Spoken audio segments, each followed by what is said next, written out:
Assalamualaikum warahmatullahi wabarakatuh. Yang saya hormati Ibu Dr. Sri Rosita SMM selaku dosen pengampu mata kuliah manajemen mutu terpadu.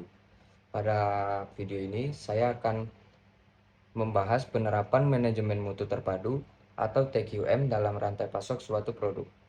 Produk yang saya pilih adalah mie instan karena merupakan salah satu produk yang sangat dekat dengan kehidupan masyarakat dan memiliki proses rantai pasok yang cukup kompleks.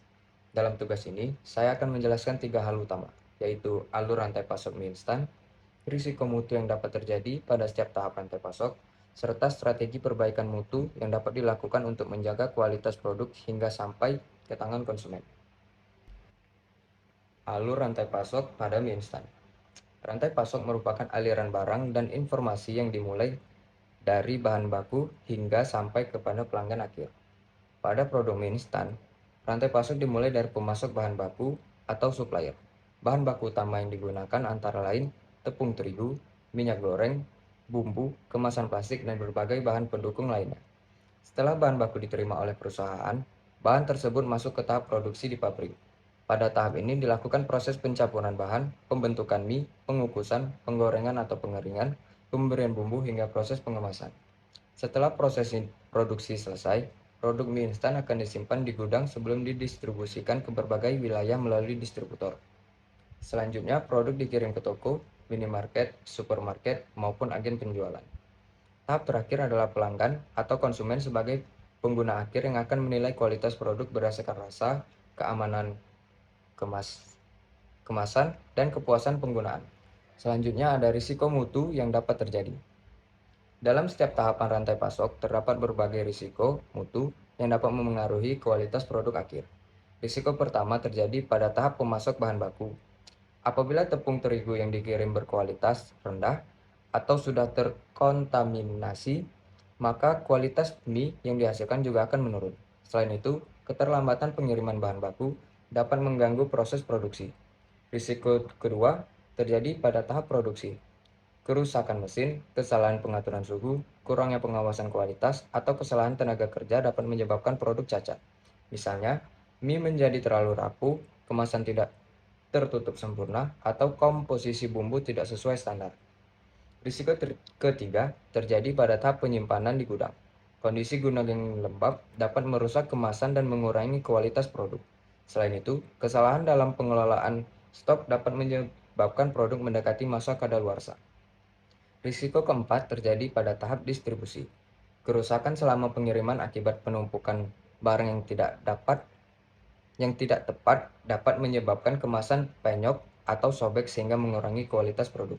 Risiko berikutnya terjadi pada tahap penjualan di retail. Produk yang disimpan terlalu lama atau terkena panas berlebih dapat mengalami penurunan kualitas sebelum dibeli oleh konsumen. Semua risiko tersebut dapat berdampak pada penurunannya kepuasan pelanggan, meningkatkan jumlah produk yang cacat, serta kerugian bagi perusahaan. Selanjutnya, strategi perbaikan mutu. Untuk mengatasi berbagai risiko mutu tersebut, perusahaan perlu menerapkan prinsip Total Quality Management atau TQM secara menyeluruh. Pertama, perusahaan harus memilih pemasok yang terpercaya dan memiliki standar kualitas yang baik. Setiap bahan baku yang diterima perlu diperiksa terlebih dahulu sebelum digunakan dalam proses produksi. Kedua, perusahaan harus menerapkan pengendalian mutu yang ketat selama proses produksi. Mesin produksi perlu dirawat secara berkala dan karyawan harus mendapatkan pelatihan agar mampu bekerja sesuai standar operasional yang telah ditetapkan. Ketiga, perusahaan perlu melakukan pemeriksaan kualitas pada setiap tahap produksi sehingga kesalahan dapat ditemukan lebih awal sebelum produk sampai ke konsumen. Keempat, sistem penyimpanan dan distribusi harus diperbaiki. Gudang harus dijaga kebersihan dan suhunya, sedangkan proses pengiriman harus dilakukan dengan prosedur yang dapat melindungi produk dari kerusakan. Kelima, perusahaan perlu menerapkan konsep continuous improvement atau perbaikan berkelanjutan.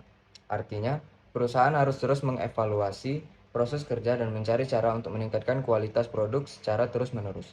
Selain itu, masukan dari pelanggan juga harus diperhatikan sebagai bahan evaluasi dalam memperbaiki kualitas produk di masa yang akan datang. Berdasarkan pembahasan yang telah dilakukan, dapat disimpulkan bahwa kualitas produk mie instan tidak hanya ditentukan oleh proses produksi, tetapi juga dipengaruhi oleh seluruh tahapan rantai pasok. mulai dari pemasok, bahan baku, hingga produk diterima oleh konsumen.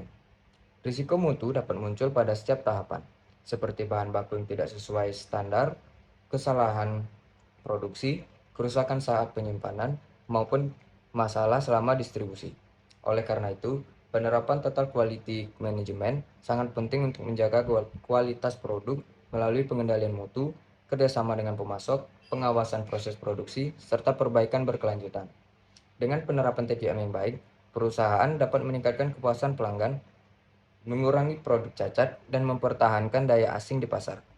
Sekian pembahasan materi dari saya ucapkan terima kasih. Wassalamualaikum warahmatullahi wabarakatuh.